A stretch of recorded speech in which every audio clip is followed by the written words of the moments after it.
What's up, guys? Mitchell Watts with Town & Country TV, and today we are talking about the climate of the car business in 2021, specifically around the shortage of vehicles and what my best guess is as to what's going on, what you can expect for the future, and things like that. Now, this is going to be a completely off-script video, so if it turns out to be popular, maybe we'll make some more of this kind of stuff, but just realize if, I don't know. I'm just going to kind of go ahead and jump right into it, but before we do that, I do want to let you know we are giving away a Bronco Sport. In fact, we've completely customized this thing and we're going to give it to you away tricked out. It's going to be a cool time. So everything on tccustoms.com that you purchase is an automatic extra entry, so those links will be down below. In fact, we'll put the full links for all of the products that are on this TC Customs Ford F-150 that we built. So all of those will be linked down below, so check those out. Now, we've got a lot of cool videos coming up, like we've got the Bronco Off-Rodeo coming up, where we are going to be riding and driving the new Bronco and showing you what that thing is capable of. We're traveling all the way out to Texas to do that, so make sure you are subscribed so you don't miss those videos. It's going to be a very, very cool time. All right, so let's jump into the topic at hand here.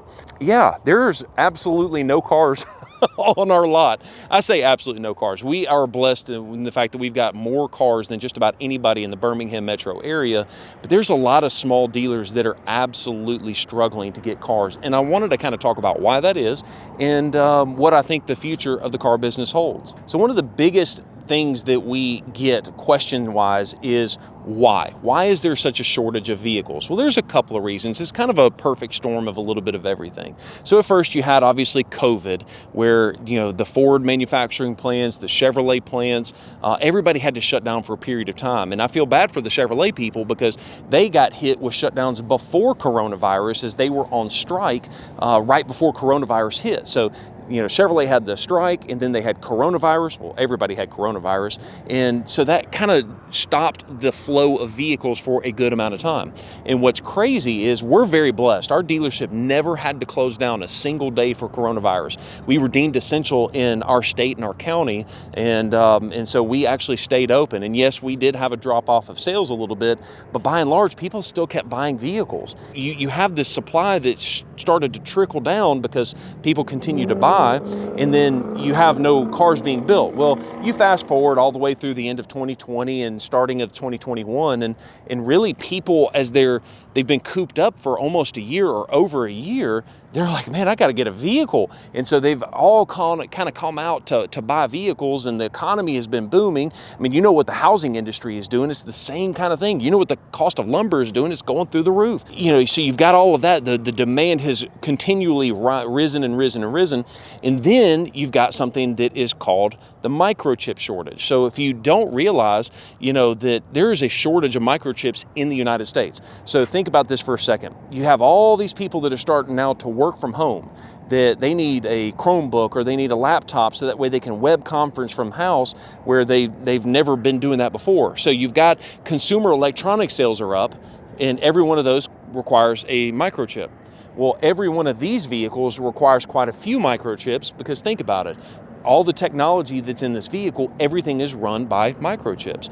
And so you've got an increased demand of microchips. And then in Ford's case, there was a supply shortage because of COVID-related shipping and things like that. And then on top of that, rumor on the street is that one of the microchip plants from Ford actually blew up, caught on fire or blew up. And now that's back online and running, but it takes time to produce those microchips. And so what you've got is a perfect storm of, now that the Ford manufacturing plants are still open, but they have no microchips, you've got a whole bunch of vehicles that have been produced that are sitting on a lot somewhere in Kentucky or in Michigan that are completely built that can't get a microchip, so they can't ship it because they're just it's a paperweight at that point, because they won't run. It needs those microchips to actually power the vehicle or to operate the vehicle. And so it's kind of been a perfect storm of the coronavirus lockdown. You've got the the shipping delays that are related to that, the microchip shortage going on. And, we're not a political channel. You see all that kind of stuff later, so we're not going to talk about any of that. But there's a lot of non-political reasons that the demand has risen and then the supply has dropped. And that's kind of what's going on. And I'll tell you what that's done is it's driven the cost of these used cars through the absolute roof. So because dealers are concerned that they're going to run out of new car inventory, what they're doing is they're loading up on used cars. And when you load up on used cars, meaning you buy a whole lot of them, it drives the cost of them up. And it's the same reason that it's very difficult to find a rental car at Enterprise or Hertz or any of those people, is because all the dealers and all these other people are trying to buy them up. And so what it boils down to is if you're in the market to sell or just straight get rid of a vehicle, it has never been a better time to sell your vehicle. That's one of the reasons I'm even considering selling my Raptor before my Bronco gets here, is because it's worth so much dadgum money compared to what I bought it for. And I'm not going to give the customer's name away, but we had a specific situation where 4 months ago, we appraised a customer's vehicle. It was a Black Widow, I think it was. And it was an older one, but nonetheless, we had put like $42,000 as a valuation on that particular Black Widow. It was used, had some miles on it, whatever. Well, 4 months later, give or take, that same vehicle is worth $50,000. That doesn't make sense in anybody's mind, except for the fact that there's a supply-demand issue. And when there's a supply-demand issue, prices go up. So yeah, that's a little bit of my take on why there is issues with inventory when it comes to new and pre-owned, is because everybody's buying them up and there's just been a severe shortage and nobody can actually get these vehicles built. And realistically, nobody is immune to it. You've got Chevrolet, Ford, Toyota, I've heard, has also been hit pretty hard. I think Ram has not been hit as hard, but trust me, it's coming for them as well. And it's just going to be very, very interesting to see what goes on. Now, I'll tell you one thing. I'm going to leave it with this with you guys. Now, I'm naturally a positive, optimistic person, but I can tell you one thing.